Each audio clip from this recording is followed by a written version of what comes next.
In this section from the prophet Isaiah, if you really want to see about this beautiful mountain that he talks about, if you go back to chapter 2 in the book of Isaiah, it's just a marvelous description of this this mountain. And in the Bible, that mountain is a metaphor for God coming down to us and we climbing up to the top of the mountain to meet the Lord.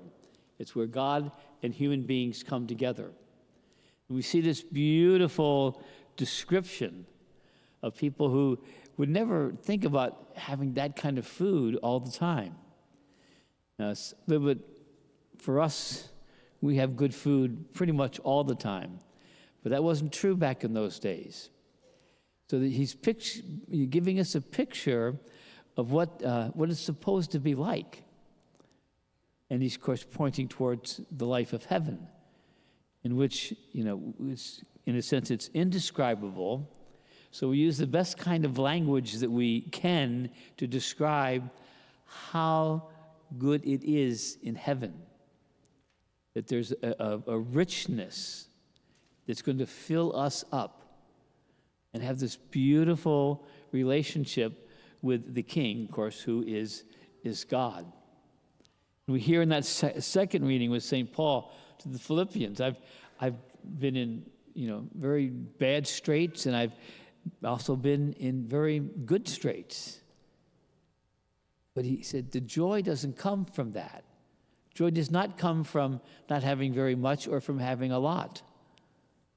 The joy comes from God. And so we may think, well, if I have all these things, then I'm going to be happy. And I say all the time about confessions, when people say, I'm just very envious of people that have more than I have. And I ask them, would you think they're happier than you are? And 99% say, well, no. Well, then why are you envious?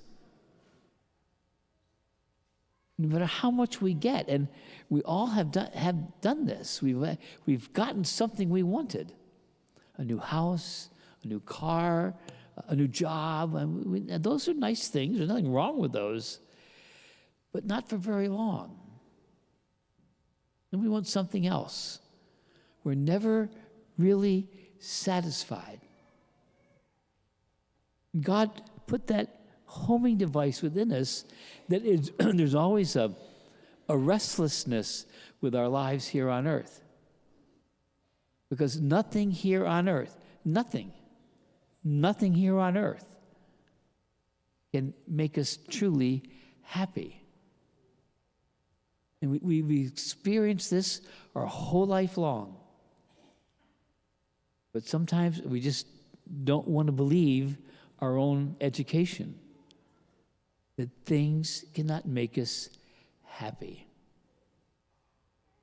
And had this king now, his invitees to come to the feast, come to the marriage banquet.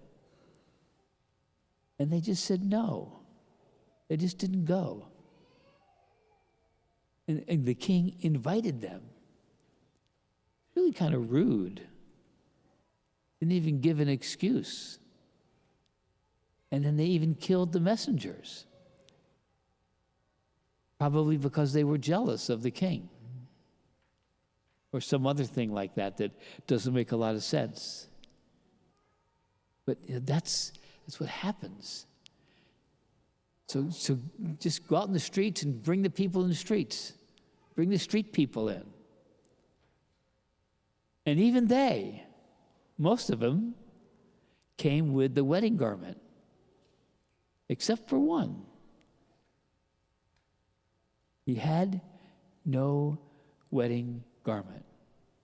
And in this particular parable, the wedding garment is really our good deeds. We dress ourselves up in the good deeds that we have. And God sees all the little good things.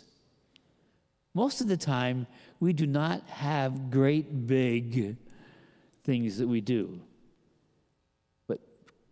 a gazillion times of small things. Holding the door open to see if anybody's coming right behind you so you can hold the door open for them. Showing respect to another human being. It's being quiet when we'd rather gossip. It's being generous when we want to be selfish. And on like this. Small acts over and over again. And we start that every single day. When we put our feet on the floor, get out of bed, say, maybe one of the things we can take up is, Lord, help me remember to do 2 or 3 good deeds today. Just a couple of them.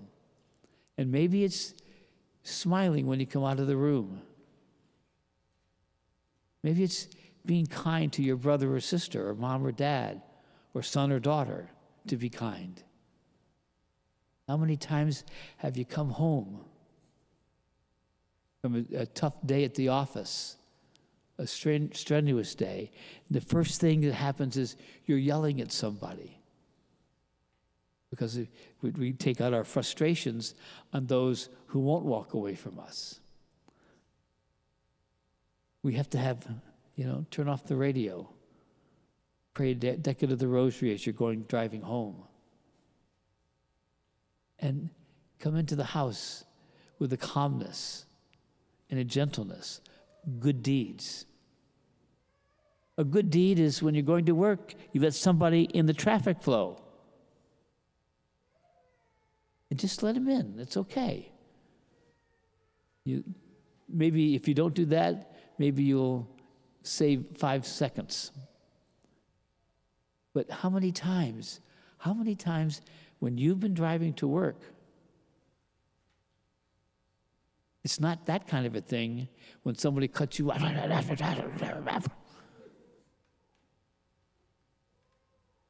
And by the way, God sees those things too. He makes a note of all those little good things, those things that make the wedding garment for us to be in the banquet. But he also sees those things that take us away from that. The nastiness sometimes, our selfishness, our prejudice, many, many different things. We're called to do the good deeds and dress up for the wedding garment. Because what Jesus shows in the parable, what we hear from St. Paul, what we hear from Isaiah in these readings, the only way to really describe it, and this is a small way of saying it, it is party time. It's party time. And that's what heaven is. It is the party to go to. There's no better party than that. And what we have here in Mass every Sunday, by obligation and by invitation through the week, is party time. It's Mass. This is a party. It's not a chore. It's coming together with the community and singing and praying and showing the joy of the Lord. Now, again, there are times when we're sad. Okay, and that's okay. But even when we're sad, even when somebody in your family dies, there still can be joy. Joy that they finally have left this world, which is not the best place in the world.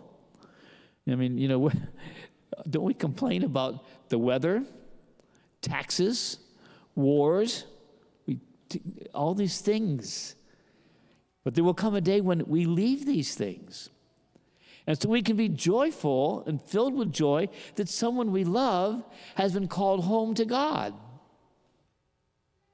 Yes, there's sadness, but see, we're pretty good at being sad and have joy at the same time. It's not an either or. God the Father did not enjoy the crucifixion of his Son. There was great sadness in heaven, but joy never left. Because this is a wedding banquet. This is a party every single day we're alive. And we want to get that joy in here. So a couple things you can do. Talk to some of your neighbors who don't come to church. Bring them to the party. And bring them to Mass, bring them to the party, and then go to the after party over to a donut place, okay? Now that's the after party. But bring them to the party. Encourage them. Can you imagine if Jesus was talking to some of our people that are on our books? Can you imagine, okay, you don't have to go to church. It's okay. Can you imagine Jesus saying that? See, that's taken away our joy.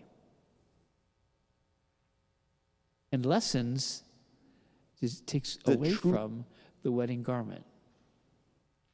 There are so many ways we can do this. Talk to them. If they don't come, it's no skin off your nose. Not at all. It's a good thing to do. And the more we do that, you might get frustrated a little bit, but the joy grows. So think of Mass as a great party. Because we're going to receive the greatest gift of all. The body, blood, soul, and divinity of Jesus the Christ. We will receive into our very body God.